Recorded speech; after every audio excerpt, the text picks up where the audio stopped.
ఈరోజు శ్లోకం చూద్దాం. సదృశం చేష్టతే స్వస్యాః ప్రకృతే జ్ఞానవానపి ప్రకృతిం యాంతి భూతాని నిగ్రహ కిం కరిష్యతి. జ్ఞానవాన్ అపి. జ్ఞానవాన్ అపి అంటే జ్ఞానవంతుడు కూడా, జ్ఞానవంతుడు అయినా కూడా స్వస్యాహ ప్రకృతే సదృశం. ఇక్కడ కొంచెము అటు ఇటుగా ఉంటాయి, అంటే ఆ మీనింగ్ కరెక్ట్గా రావాలి అని కొంచెం అటు ఇటుగా మార్చాం. జ్ఞానవాన్ అపి అనేది ఆఖరి చరణంలో ఉంది. ప్రకృతే జ్ఞానవానపి అని ఉంది. జ్ఞానవానపి అంటే జ్ఞానవంతుడు కూడా మొదటి చరణం. స్వస్యాహ ప్రకృతే సదృశం అంటే తమంత తామే ప్రకృతి గుణాలకు అనుగుణంగా, ప్రకృతి గుణాలకు అనుగుణంగా తమంతకు తామే అంటే వాళ్ళెంత జ్ఞానవంతులైనా కూడా చేష్టతే అంటే ప్రవర్తిస్తాడు. ఎంత జ్ఞానవంతుడైనా కూడా తమ స్వభావానికి తగినట్టు ప్రకృతి గుణాలకు అనుగుణంగా ప్రవర్తిస్తాడు. తర్వాత ప్రకృతిం యాంతి భూతాని మూడవ చరణము. ఇక్కడ భూతాని ప్రకృతిం యాంతి అంటే అన్ని ప్రాణులు, భూతాని అంటే అన్ని ప్రాణులు ప్రకృతిం సహజ స్వభావం, యాంతి అంటే అనుసరిస్తాయి, వారి వారి సహజ స్వభావాన్ని అవి అనుసరిస్తాయి. నిగ్రహం కిం కరిష్యతి అంటే క్వశ్చన్ అన్నమాట. అణచివేత ఏం చేయగలదు అంటే బలవంతంగా మనం నియంత్రిస్తే అదేం చేయగలదు? ప్రతి ప్రాణి ఎంత జ్ఞానవంతుడైనా కూడా తమ ప్రకృతి స్వభావాలకు అనుగుణంగానే ప్రవర్తిస్తారు. అలాంటప్పుడు మనము బలవంతంగా ఎలా నియంత్రించగలము అని చెప్తున్నారు.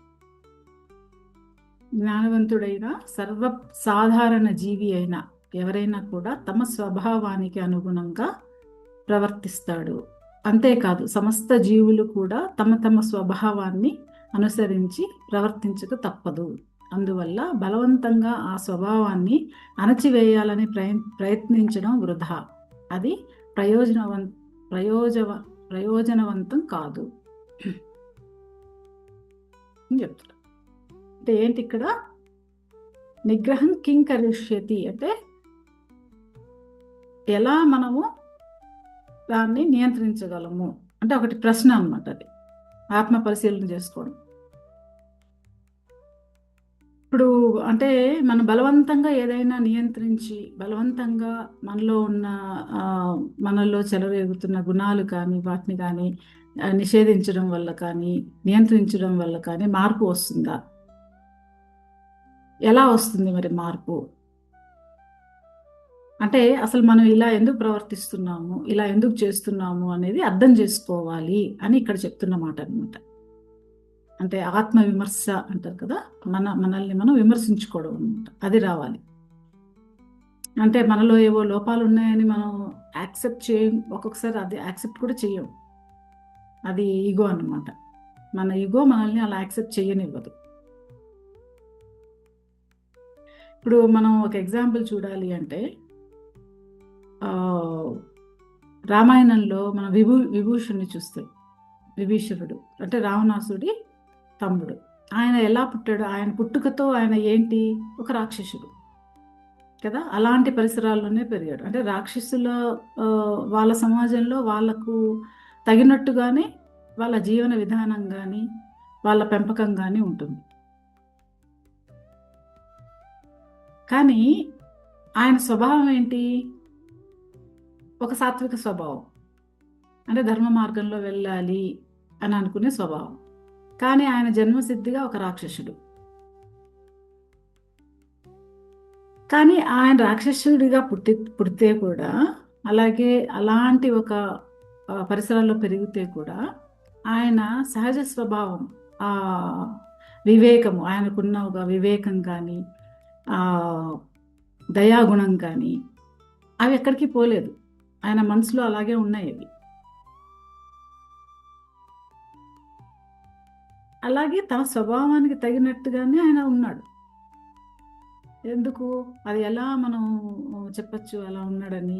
ఎప్పుడైతే రాముడు వచ్చాడో ఈయన ఏం చేశాడు, రావణాసురుడికి నచ్చ చెప్పాలని చూశాడు. ఇది సరి అయిన పద్ధతి కాదు, ఇంకొకరి భార్యను ఇలా తీసుకురాకూడదు అని ఆయన చెప్పాడు. ఎందుకు నచ్చ చెప్పాడు? ఒకేసారి వెళ్ళిపోలేదు రాముడి దగ్గరికి. ఎందుకు? అది ఆయన ఒక బాధ్యతగా అనుకున్నాడు. నేను వీళ్ళ దగ్గర పెరిగాను, ఇతను నా అన్న, నేను చెప్పాలి అని ఆలోచించాడు కాబట్టి చెప్పాడు. అంటే ఒక నైతిక విలువ, దానికి మర్యాద ఇచ్చాడు. కానీ ఎప్పుడైతే సీతాదేవిని విడిచిపెట్టనని ఆయన చెప్పేశాడు రావణాసురుడు, విభీషణుడు ఏం చేశాడు? ఒక నిర్ణయం తీసుకున్నాడు. ఏంటది? తన కుటుంబాన్ని, తన యొక్క అంటే తను పెరిగిన ఆ సంస్కృతిని, రాజ్యాన్ని అన్నిటినీ వదిలేశాడు. ఎందుకు? తన స్వభావం కోసం. స్వభావాన్ని అణుచుకొని రాక్షసుల మధ్య ఉండలేక. అణుచుకొని ఉండలేరు కదా జీవితాంతం. అంటే ఆయన ఆ నిర్ణయం తీసుకునే ముందు ఆయన ఏం చేశాడు? ఒక ఆత్మ పరిశీలన అనేది చేసుకున్నాడు. నేనేంటి, నా ప్రవృత్తి ఏంటి, నా స్వభావం ఏంటి, నేను ఈ స్వభావంతో, నాకున్న ఈ సాత్విక స్వభావంతో నేను జీవితాంతం ఇలాగే రావణాసుడు చేసే అక్రమాలు చూస్తూ నేను ఉండగలనా అని ఎప్పుడైతే ఆయన ఆత్మ పరిశీలన చేసుకున్నాడో ఆయనకు అర్థమైపోయింది నేను ఉండలేను అని. అంటే అణుచుకొని ఉండలేను, సప్రెస్ చేసుకొని. అందుకని ఏం చేశాడు? వదిలి తన మార్గంలోకి వచ్చేసాడు.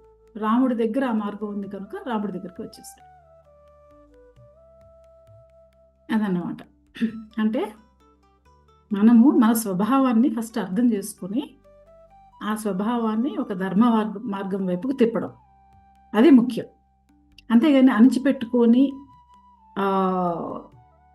అదేంటి ఏదో ఒక రకంగా మనం ఆధ్యాత్మికంగా ముందుకు వెళ్ళాలి అంటే ఈ గుణాలన్నీ, నాలో ఉన్న రజోగుణాన్ని, గుణాన్ని నేను అణిచేయాలి, అణిచేసి ఆ రకమైన సాధనలు చేసుకుంటూ ఉండాలి, నన్ను నేను కట్టడి చేసుకోవాలి, కళ్ళు మూసుకొని ధ్యానం చేస్తూనే ఉండాలి. ఇలా చేసామనుకోండి కొద్ది రోజులు ఉండగలం. ఆ తర్వాత ఏమవుతుందంటే ఆ అణిచిపెట్టడం వల్ల అవి ఇంకా పైకి ఎత్తుగా లేస్తాయి అన్నమాట. అది మనకి హాని కలిగిస్తుంది అన్ని రకాలుగా, శారీరకంగా అంటే మానసికంగా కూడా. కనుక ఏది కూడా బలవంతంగా చేయకూడదు, దానికి టైం ఇవ్వాలి, సాధనలు చేసుకుంటూ ఉండాలి. అప్పుడప్పుడు అవి బయటికి వచ్చినప్పుడు దాన్ని పరిశీలించి దాంట్లో ఒక అబ్జర్వ్ కాకుండా అబ్జర్వ్ చేయాలి. ఓకే, ఇది ఉంది, ఇది నాలో గుణము, దీన్ని నేను మేనేజ్ చేయాలి, అంటే దాన్ని సప్రెస్ చేయకుండా మేనేజ్ చేయాలి. అది ఎలా చేయాలి? ఇలా ఆత్మ పరిశీలన అనేది చేసుకుంటూ ముందుకు వెళ్ళాలన్నమాట. అది ఈ శ్లోకంలో మనం తెలుసుకోవాల్సింది. అంతే కదండి. ఇంకేమన్నా దీని గురించి ఏమన్నా మాట్లాడాలా? లేదంటే ఇంకో శ్లోకానికి వెళ్ళి ఈ స్లైడ్ మర్చిపోయాను. చూడండి, అణచివేయబడ్డ ప్రవర్తన అంటే బిహేవియరల్ రిప్రెషన్ అంటారు. ఆ బిహేవియర్ని ఇలా అణచిపెట్టడం. ఇంకోటి ఏంటి? ట్రాన్స్ఫార్మ్ అవ్వడం. అంటే మనలో ఉన్న గుణాలు అంటే తమో గుణం, రజో గుణం ఇవి ఉన్నాయనుకోండి, వాటిని మనం ట్రాన్స్ఫార్మ్ చేసుకోవాలి, సప్రెస్ చేయకూడదు. అది ఎందుకంటే ఇప్పుడు మనం ఈ గుణాలు ఏవైతే మనం చెప్పుకున్నామో వీటి గురించి మనం చెప్పుకున్నాం కదా, అందుకని నేను డీటెయిల్గా వెళ్ళట్లేదు. మనం ఆల్రెడీ దీని గురించి చెప్పుకున్నాం కదా. ఈ గుణాలు అనేవి ఒక సంస్కారాల్లాగా మనకు వస్తాయి. ఇంతకుముందు I think last before day చెప్పుకున్నాం. అవి మనకు ఎలా వస్తాయి? పుట్టుకతోనే వస్తాయి. సంస్కారం అంటే మెంటల్ ఇంప్రెన్స్గా వస్తాయి. దానికి తోడు ఇంకేముంటాయి? మనము అంటే చేసుకున్న కర్మలన్నీ అలా సంచితంలో ఉంటాయి. ఆ సంచితంలో పక్వానికి అంటే ఇంకా రెడీగా అవి ఫ్రూటిఫై అవ్వడానికి పక్వానికి రెడీగా ఉన్నవి ప్రారంధంగా తెచ్చుకుంటాం. అంటే ఈ గుణాలకు తోడు ఈ ప్రారంధ కర్మ ఒకటి ఉంటుంది. దానికి తోడు ఏంటి? ఇంకా ఏం యాడ్ అవుతుంది? అడిషన్ మనం ఎలా పెరిగాం, ఎలాంటి పరిసరాల్లో పెరిగాం, ఇవన్నీ కూడా యాడ్ అవుతాయి. అంటే ఇవన్నీ కలిపి ఏం చేస్తాయి, మన మైండ్ని కండిషన్ చేసేస్తాయి, ఒక కండిషన్లో పెడతాయి అన్నమాట. సో ఆ కండిషన్లో నుంచి మనం మాట్లాడతాం, మనం ఆలోచిస్తాం, మనం ముందు ఆలోచిస్తాం, తర్వాత ఆ కండిషన్కి తగినట్టుగా మన భావాలు ఉంటాయి. ఇవి రెండు కలిసి మనం చేసే కర్మలు కూడా అలాగే ఉంటాయి. సో అంటే బయట కనిపించేది ఒక ఆలోచన, భావము, ఒక పని అవ్వచ్చు, కానీ దాని కింద చాలా ఉంది. అంటే ఎక్కడి నుంచి వస్తున్నాయి, ఆ సోర్స్ చాలా బలంగా ఉంటుంది అన్నమాట. ఆ బలమైన అంటే చక్కగా లోపల పాతుకుపోయిన ఆ కండిషనింగ్ అనేది బలవంతంగా సప్రెస్ చేయలేము దాన్ని, ఎందుకంటే అది పాతుకొని పోయింది, ఎప్పటి నుంచో ఉన్న ఇదన్నమాట, సంస్కారాలు ఇదంతా. కనుక నెమ్మదిగా ఒక ట్రాన్స్ఫర్మేషన్ అనేది తెచ్చుకోవాలి అంటే పరిశీలన చేసుకోవాలి. పరిశీలన ద్వారా, అబ్జర్వేషన్ ద్వారా, కొంచెం సాధన ద్వారా మనం చేసుకోవాల్సి వస్తుంది, మార్పు అనేది తెచ్చుకోవాలి.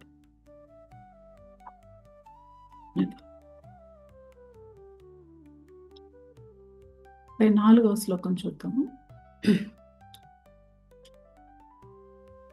ఇంద్రియస్యేంద్రియస్యార్థే రాగద్వేషౌ వ్యవస్థితౌ తయోర్నవశమాగచ్చేత్ తౌ హ్యస్య పరిపంథినౌ. ఇంద్రియస్య అర్థే, 2 సార్లు ఇంద్రియస్య వచ్చింది చూడండి. ఇంద్రియస్య అర్థే అంటే మొదటి చరణం ఇంద్రియస్యేంద్రియస్య అర్థే ఉంది కదా, అది ఏంటి అర్థం? అది ప్రతి ఒక్క ఇంద్రియానికి సంబంధించిన విషయాల్లో, అంటే ఇంద్రియాలకు సంబంధించిన విషయాలు అంటే దృష్టికి రూపం, దృష్టి అనేది ఒక ఇంద్రియం, కంటికి సంబంధించినది, దానికి ఏం కావాలి? రూపం కావాలి. శ్రవణానికి అంటే మన చెవి చేసే పని శ్రవణం, దానికి ఏం కావాలి? మంచి శబ్దం కావాలి. అవి ఇంద్రియస్యార్థే అన్నమాట. ఇంద్రియస్య అంటే ఇంద్రియాలు, ఇంద్రియస్యార్థే అంటే ఆ ఇంద్రియాలకు అర్థమిచ్చేవి అని, అర్థమిచ్చేవి అంటే దానికి అవి ఇష్టపడేవి అని. 2వ చరణము రాగద్వేషౌ వ్యవస్థితౌ అంటే ఆకర్షణ, రాగము అంటే ఆకర్షణ, ద్వేషము అంటే ఇష్టం లేనితనం, అసహనం అంటే ఇష్టం లేనితనం సహజంగా స్థితి చెందాయి అంటే అందులో ఉంటాయి అని, అంటే ఇంద్రియస్యార్థేలో ఉంటాయి అవి. 3వ చరణము తయోర్న వశమాగచ్చేత్, తయోహో న అవశం ఆగచ్చేత్ అంటే వాటికి మనస్సు బానిస కాకూడదు. తయోహో అంటే దానికి, నా వశం కాకూడదు, నా వశం అంటే వశం కాకూడదు, ఆగచ్చేత్ మనస్సు వాటికి వశం కాకూడదు. లాస్ట్ చరణము త్యౌహ్యస్య పరిపంథినౌ, తౌ హి అస్య పరిపంథినౌ ఎందుకంటే అవే మన ఆధ్యాత్మిక ఆత్మ ఉన్నతికి పెద్ద అడ్డంకులు కనుక, అవి మన ఆత్మ పురోగతికి అడ్డంకులు, అందుకని వాటికి మనసు బానిస కాకూడదు. ఇంద్రియములు సహజంగానే ఇంద్రియ వస్తువులు విషయాలపై రాగద్వేషములు కలిగి ఉంటాయి, కానీ వాటికి వశము కాకూడదు, ఎందుకంటే ఇవే మనకు ప్రతిబంధకములు మరియు శత్రువులు. అంటే ఇక్కడ ఏం చెప్తున్నారు, మనకి శత్రువులు ఏవి అని చెప్తున్నారు. అంటే ఆకర్షణీయంగా కనిపిస్తూ ఉంటుంది మనకి, మనం అది మనకి అంటే ఆకర్షణీయంగా ఉందంటే మనసు అక్కడికి వెళ్ళిపోతుంది. ఇంద్రియస్యార్థే అంటే ఇంద్రియాలు ఏం చేస్తే ఆ ఇంద్రియ విషయాలు వెనుక పరిగెడుతూ ఉంటాయి, అవి వాటికి ఆకర్షితులు అవుతూ ఉంటాయి. అంటే ఒక మంచి దృశ్యం ఉంది, దాన్నే పదే పదే చూడాలి, సినిమా ఒకటి నచ్చింది, దాన్నే పదే పదే చూస్తూ ఉంటాం, ఆకర్షణీయంగా ఉంది అంటే మనం ఏమనుకుంటాం అంటే అది మనకు సుఖాన్ని ఇస్తుంది, సంతోషాన్ని ఇస్తుంది, అది మనకి మంచిది అన్నట్టు దాన్ని వెంట పడుతూ ఉంటాం. కానీ దానివల్ల ఏంటి, మనకు నష్టమే జరుగుతుంది, మన సమయము మనం వెచ్చిస్తున్నాము, మన కంటి యొక్క శక్తి వెళ్ళిపోతుంది, ప్రతి ఇంద్రియం నుంచి మనం మనలో ఉన్న శక్తి బయటికి వెళ్ళిపోతూ ఉంటుంది. ఎప్పుడైతే ఇంద్రియం పని చేసిందో అది కూడా ఇలా స్క్రీన్ టైం అంట, లేదంటే కొంచెము మనలో రజోగుణాన్ని ఆ, ప్రకోపించే దృశ్యాలు కానీ ఇలా ఉన్నాయనుకోండి, అలాంటి వాటికంతా మనలో ఉన్న శక్తి అంతా ఖర్చు అయిపోతూ ఉంటుంది అనమాట. అంటే ఆ శక్తిని మనం ఖర్చు పెట్టేస్తూ ఉంటాం. ఎందుకంటే ఆలోచనలు కూడా అలా ఉంటాయి కదా. ఇప్పుడు రజోగుణం ప్రధానంగా ఉన్న దృశ్యాలు చూస్తున్నాం అనుకోండి, ఒక ఫైటింగ్ మూవీ లేదంటే ఒక యాక్షన్ థ్రిల్లర్ చూస్తున్నాం అనుకోండి, ఏమవుతుంది, మూవీ తర్వాత చాలా మనకి అలసట అయిపోయినట్టు అనిపిస్తూ ఉంటుంది కదా. అదే కొంచెం సాఫ్ట్గా కామ్గా ఉండే మూవీ, ఆహ్లాదకరంగా, అంటే కుటుంబంతో కూర్చొని చక్కగా ఎంజాయ్ చేసే మూవీ చూస్తున్నాం అనుకోండి, రిఫ్రెషింగ్గా అనిపిస్తుంది. మూవీ చూసిన తర్వాత అబ్బా ఫ్రెష్ అయ్యింది మైండ్ అనిపిస్తుంది. ఎందుకు? మైండ్ వర్కింగ్ని బట్టి మనలో ఎనర్జీ పోతూ ఉంటుంది. చాలా ఉత్కంఠభరితమైనవి చూస్తున్నాము అంటే ఆలోచన ఒక రకమైన ఎనర్జీ అంతా పెడుతూ ఉంటాం కాబట్టి పోతూ ఉంటుంది. అంటే మనం ఆకర్షణీయం, ఇది ఆకర్షణ, మనకి ఇది బాగుంది అని పదే పదే చేసే పని మనలో ఉన్న శక్తిని లాగేసుకుంటుంది. అంటే అది మనకి మంచి జరుగుతున్నట్ట, నష్టం జరుగుతున్నట్ట, అది ఆలోచించాలి. అంటే ఏంటి ఇక్కడ, ఇంద్రియాలు పరిగెడతాయి, దాని పనే అదనమాట, పరిగెడుతూ ఉంటుంది. అవి పరిగెట్టిన దిశలో, అవి వెళ్ళిన ప్రతి దిశలో మనసు పరిగెడుతూ ఉందనుకోండి, అప్పుడేమవుతుంది, ఏం చెప్తున్నారు భగవానుడు? అదే మన పురోగతికి ప్రతిబంధకము అని చెప్తున్నారు. ఇంద్రియాలు వెళ్ళిన ప్రతి దగ్గరికి మనసు వెళ్ళిపోతూ ఉందనుకోండి, అప్పుడు మన ఆత్మ పురోగతి అనేది కుంటుపడుతుంది. అంతే కదా. ఇక్కడ చూడండి, ఇప్పుడు ఈ ప్రేరణలు అంటే మనం ఇంద్రియాలు ప్రేరేపింపబడుతున్నాయి అని చెప్పుకున్నాం కదా. ఆ ప్రేరణ అనేది ఎలా ఉంటుంది అంటే 2 రకాలుగా ఉంటుంది. ఏంటి? ఒకటి ఎక్స్ప్లిసిట్ ట్రిగ్గర్స్. ప్రేరణలు అంటే ఎక్స్ప్లిసిట్ ట్రిగ్గర్స్ అంటే బయట నుంచి మనకి వస్తున్న ఆకర్షణలు అనమాట. అవి అంటే చక్కటి దృశ్యం, లేదంటే చక్కటి గానం, లేదంటే రుచికరమైన ఇది భోజనం కానీ, ఏదో ఒక స్నాక్స్ కానీ, ఇలా చక్కటి సంగీతం, ఇలాంటివి అంటే ఎక్స్ప్లిసిట్ ట్రిగ్గర్స్. అంటే మనకు తెలుస్తూ ఉంటుంది, ఓ ఇది వినిపిస్తోంది, ఇది విందాం, అది కనిపిస్తుంది, అది చూద్దాం, అంటే బయటకు లాగుతూ ఉంటాయి అన్నమాట. ఇంకొకటి ఏంటి? అవ్యక్తమే ప్రేరేపించు, అంటే అది బయటకు తెలియదు. ఇంప్లిసిట్ ట్రిగ్గర్స్ అంటే ఎలాంటివి? మన కొన్ని ఆలోచనలకు మనం ఆకర్షణ అనేది మనకి కలుగుతూ ఉంటుంది. పదే పదే అదే ఆలోచన వస్తుంది, అదే ఆలోచిస్తూ కూర్చుంటాం, మనకు తెలియకుండా కూడా అదే ఆలోచనలో అలా సుడులు తిరుగుతూ ఉంటాం. మన ఆలోచనలని, అలాగే మన భావాలని, అవి పదే పదే ఆ పరిస్థితులు అనేవి లాగుతూ ఉంటాయి, వాటి పక్కే లాక్కుంటూ ఉంటాయి. లోపల ఉన్న మనకి ఎప్పటి నుంచో మిగిలిపోయిన కొన్ని భావనలు ఉంటాయి. అంటే చిన్నతనంలో ఏదైనా ఒకటి జరిగింది అనుకోండి, ఒక ఇన్సిడెంట్ జరిగింది, సపోజ్ స్కూల్లో ఒక పబ్లిక్ స్పీకింగ్ దీంట్లో స్టేజ్ మీద మీరు మాట్లాడాల్సింది, వెళ్ళి స్టేజ్ మీద మాట్లాడలేకపోయారు, అందరూ హేళన చేశారు, దిగేశారు. అది మనసులో ఒక ముద్ర పడిపోయి ఉంటుంది. మనసులో ముద్ర పడిపోయి అది ఒక మెంటల్ ఇంప్రింట్గా పడిపోయి ఉంటుంది. అప్పుడు ఏమవుతుందంటే ఫ్యూచర్లో పెద్దగా అయిన తర్వాత కూడా మనం అలాంటిది ఒక పబ్లిక్ స్పీకింగ్ కానీ, ఒక నలుగురిలో మాట్లాడాలి అని అంటే కూడా ఆ బయాస్ అనేది ఉంటుంది చూడండి. ఆ బయాస్ అంటే అంటే మాట్లాడకుండా ఉండాలి అనే దానిపై పట్ల మనం మొగ్గు చూపుతూ ఉంటాం. ఎందుకులే వెళ్ళి మాట్లాడడం, నాకు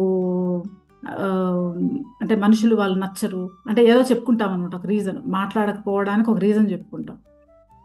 ఆ బయాసెస్ ఉంటాయి చూడు, అలాంటి ఆలోచనలు కూడా మనల్ని వెనక్కి లాగేస్తూ ఉంటాయి పదే పదే అనమాట, అగైన్ అండ్ అగైన్. వాటిని ఇంప్లిసిట్ ట్రిగ్గర్స్ అంటారు. అవి కూడా ఒక రకమైన ఆకర్షణ వికర్షణలో ఉంటాయి. మనకి మెంటల్ ఇంప్రింట్స్లో కూడా ఆకర్షించేవి ఉంటాయి,